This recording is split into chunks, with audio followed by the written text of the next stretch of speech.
warahmatullahi wabarakatuh dan selamat malam. Saya Wiwi Amaludin akan menemani penonton Kopi Tumpah Buka Mata News selama 30 menit ke depan bersama dengan Meirani, seorang influencer sekaligus artis dan pengurus dari BMI Kota Makassar, dan juga Ananda Harahap. Dia adalah praktisi di dunia politik. Dia juga merupakan salah satu calon legislatif di Dapil 3 Kota Makassar. Halo. Sekarang kita ketahui bahwa sedang gencar pembahasan politik di luar sana. Nah, makanya dari sinilah Buka Mata News dalam acara Kopi Tumpah akan membahas tentang generasi Z di tahun politik, tentang sosial media dan keterlibatan dalam politik. Nah, langsung saja kita berbincang-bincang nih dengan Kak Meirani yang merupakan seorang influencer dan juga aktif sebagai pengurus BMI Kota Makassar. Nah, Kak Mei, bagaimana nih sudut pandang kami sekarang tentang perpolitikan yang lagi berjalan khususnya di Kota Makassar itu sendiri? Aku mewakili milenial dan Gen Z ya Kak ya. Aku ngerasa sekarang tuh sosial media tuh sangat-sangat berkembang banget.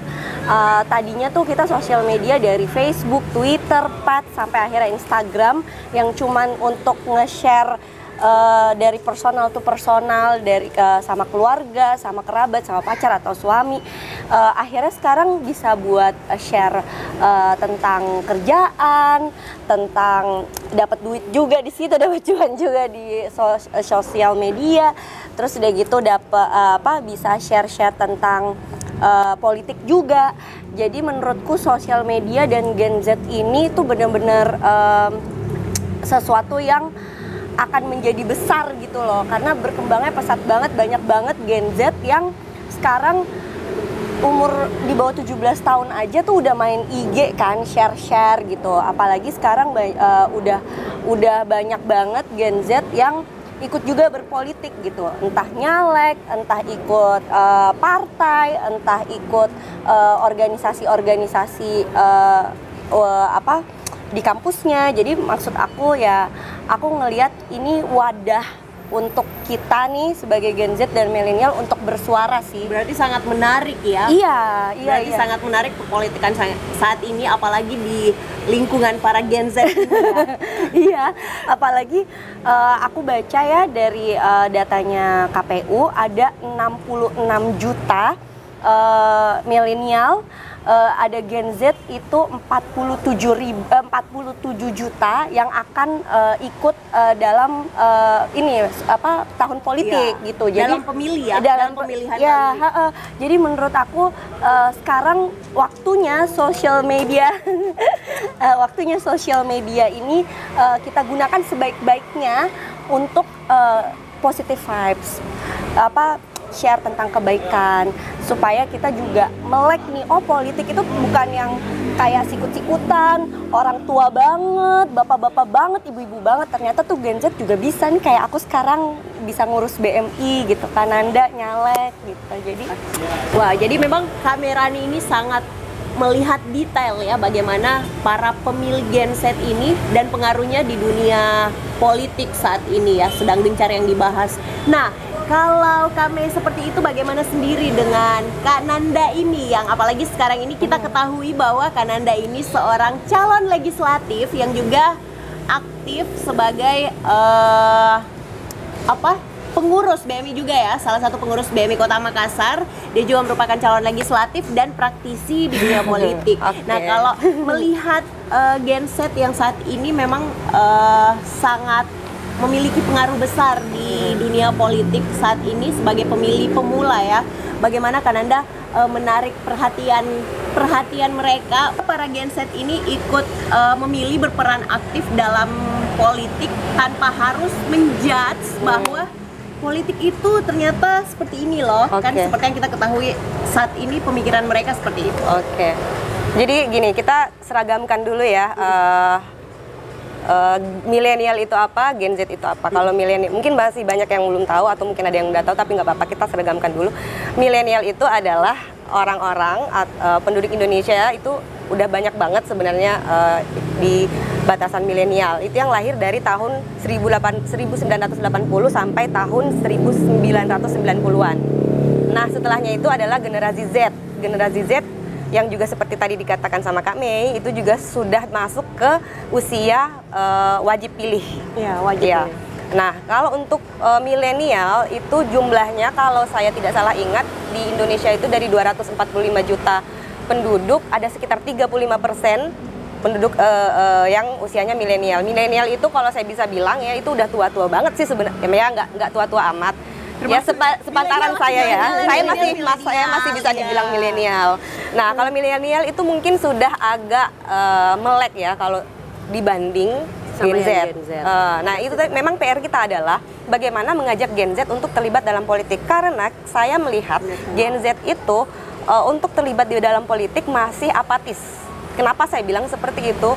Ada perbedaan mencolok antara anak milenial dan Gen Z. Dulu anak milenial itu masih tahu media yang satu arah itu loh, media satu arah, koran. Yang kita tuh nggak bisa komen langsung, ya kan, televisi kita nggak bisa komen langsung. Gen Z tidak mengenal hal itu. Anak-anak yang lahir tahun 98, 99, 2000 itu mereka udah kenal gadget, udah masif tuh sosial media. Bahkan untuk portal-portal berita online juga udah ada tuh di tahun segitu. Mereka bisa langsung komen, dan karena gempuran informasi yang diterima oleh Gen Z itu juga jadi dua sisi, dua pedang, pedang bermata dua.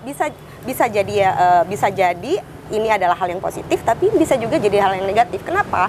Karena ketika gempuran informasi benar-benar diterima dengan akal sehat, rasionalitas yang benar-benar udah matang, itu jadinya bagus.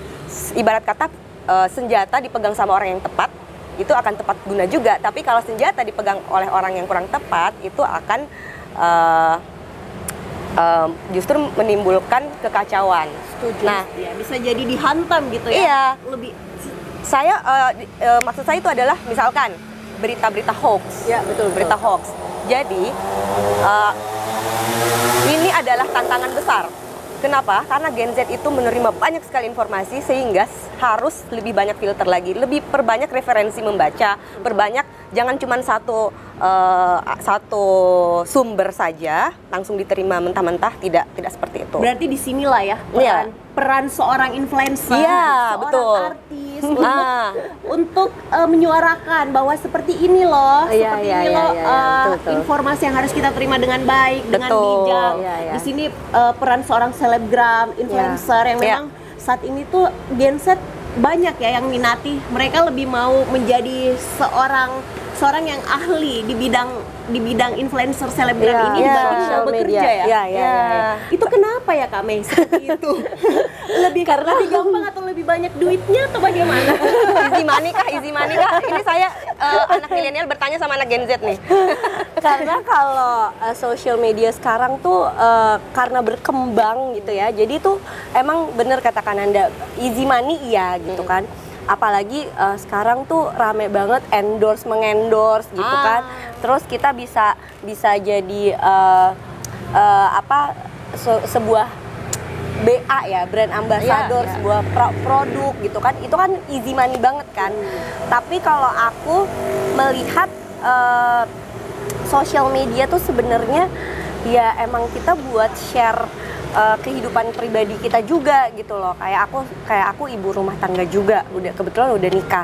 Ya aku sehari-hari aku posting tentang ibu rumah tangga, ya kegiatan biasa aja gitu. Terus abis itu kalau aku lagi ngurus BMI ya aku posting juga soal urus BMI gitu. Terus abis itu kalau ada kerjaan ya aku posting juga. Jadi maksudnya aku lebih suka social media itu dipakai memang secara pribadi gitu. Ada memang yang menurut Kananda hoax itu ya, misalkan yang umurnya mungkin mereka kurang ini ya, mereka pengen heboh-heboh viral, biar viral, terus habis itu biar followersnya naik, terus udah gitu biar dibicarain di komunitasnya. Jadi semakin negatif kontennya, semakin dia suka sesuatu yang kita berpolitik untuk mendapatkan kekuasaan, kita berpolitik untuk mendapatkan apa yang kita inginkan No, gitu no, no, semaunya. no. Bukan Itu lagi ya. Bukan, itu zaman entah zaman kapan Iya, deh. iya. Dan itu sebenarnya politik yang salah arah ya. Politik yang benar itu adalah bagaimana itu menjadi jembatan untuk kita sama-sama kemaslahatan umat itu, kemaslahatan masyarakat Indonesia itu bersama-sama kita saling bekerja sama. Iya. Jadi kalau kita terlibat aktif di politik yang baik, di politik yang bersih, itu juga akan kembalinya ke kita juga. Betul, aku setuju karena banyak banget sekarang Gen Z dan milenial yang woro-woro di IG pemimpinnya gini nih, kebijakannya jelek nih, kebijakan ini. Tapi sebenarnya mereka Nggak mau terlibat, gitu, nggak mau ikutan nggak mau ikutan di komunitas atau nggak mau politik apa sih gitu kan. Nah, terkait tidak maunya keterlibatan Gen Z ini di dunia perpolitikan itu sebenarnya sudah jadi PR Bukamata News. Jadi belakangan ini kami mendapat banyak DM gitu. Sebenarnya kenapa Bukamata News sering ngangkat konten tentang politik? Kenapa? Apa cuma mau dapat iklan atau gimana? Nah, itu sebenarnya tidak. Kami Bukamata News sebenarnya sering mengangkat konten politik ini untuk menyadarkan anak muda, para milenial dan Gen Z khususnya yang sudah mengikuti Bukamata News selama ini bahwa sebenarnya politik itu asik, politik itu hal yang perlu kita pelajari, perlu kita dekati, perlu kita rangkul. Jadi kenapa di sini hadir Kak Mei dan Kak Nanda ini untuk mengedukasi para penonton Bukamata News agar bisa lebih dekat lagi dan ingin tahu lebih banyak tentang politik. Terakhir nih sebelum kita sebenarnya waktu yang kita butuhkan nih panjang sebenarnya. Penonton Kupi Tumpah sangat diperlukan yang sangat banyak, tapi karena keterbatasan waktu, karena hari ini juga ada acara dari Banteng Muda Indonesia sendiri, jadi waktu kita sangat terbatas, tapi sangat asik ya ngobrol dengan Kananda dan Kak Mei ini. Jadi terakhir ini Kananda, apa sih pesan-pesan Kananda sebagai praktisi politik dan juga anak muda yang sedang maju sebagai calon legislatif untuk para Gen Z dan milenial yang saat ini menghadapi tahun politik? Pesan saya sih cuman gini, politik itu bukan harus ikut terjun seperti saya, caleg, enggak. Politik itu tidak harus masuk ke dalam DPR atau DPD, enggak. Politik itu bisa dari kehidupan kita sehari-hari, kita membantu dengan cara, misalkan ada berita yang membutuhkan opini dari anak-anak muda. Ya udah, kita terlibat aja di situ, jangan apatis. Kenapa? Keterlibatan anak muda dalam hal ini generasi Z itu sangat penting.